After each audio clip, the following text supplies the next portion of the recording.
Most congregation pastors write an article for the monthly newsletter of their church containing pithy observations or maybe current events going on in the church or theological reflections. Mine for years and years had been called Looking on the Bright Side, a rather silly pun on my name.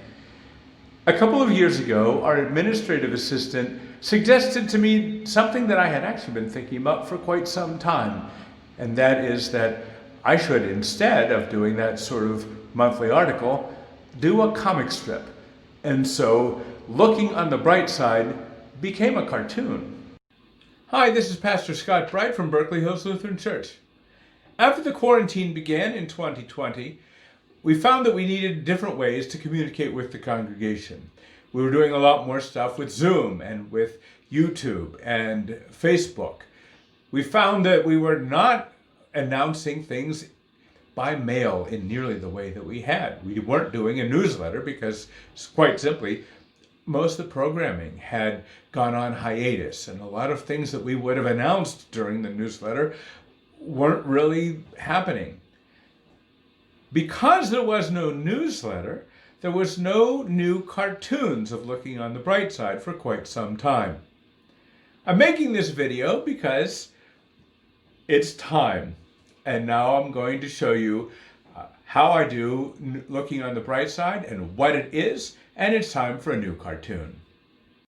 Over the years, there have been some fun cameos, celebrity cameos. Here's Al Roker and Susanna Guthrie. Fred Rogers has shown up once or twice. Here's Eeyore and Luke Skywalker. You'd have to have been there. Martin Luther has made numerous cameos over the years. Even Jesus has shown up every now and again. Mostly, however, Looking on the Bright Side features two main characters.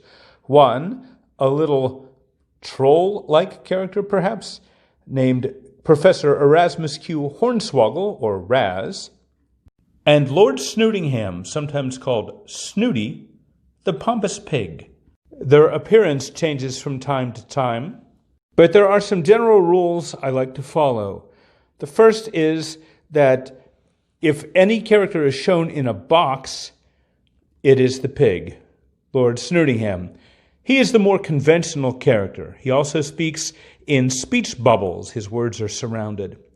Raz, on the other hand, is seldom framed in, and he's not even always drawn completely, and his words are just free and in the air. Raz is the nonconformist. Raz is the one who breaks the bounds. Both characters are based on ventriloquist puppets that I use here for children's sermons at Berkeley Hills. Snooty, on the left, was built by puppet builder Mark Schrankel and was first used at the National Lutheran Youth Gathering in 2009. And Raz, this is actually the second Raz I built here at Berkeley Hills. And the wooden Raz was preceded by a cloth one. And wooden Raz was built probably around 2015 or 16. So I've noticed something ironic lately. That is, if there has been one defining characteristic of the quarantine, it's been that it limits. It kind of boxes us in. I think that's more or less the point of it, right? We feel like things have been taken away from us and opportunities and choices have been taken away from us, and we're kind of trapped. The irony for me as a cartoonist is if I would draw a cartoon for the newsletter, it has to fit into a certain size. It has to be reproducible on a page. It has to be something that works within a certain dimension, certain proportion. If I'm doing a cartoon that I don't have to worry about reprinting for mailing, my limits are gone. It's a lot freer. So I've done a new Looking on the Bright Side cartoon, and I'm going to show it to you in just a second. And it's based on this irony, but it's also the gospel. in our imprisonment to sin, to self, to fear, to everything else, we have the freedom that comes and only comes in Jesus.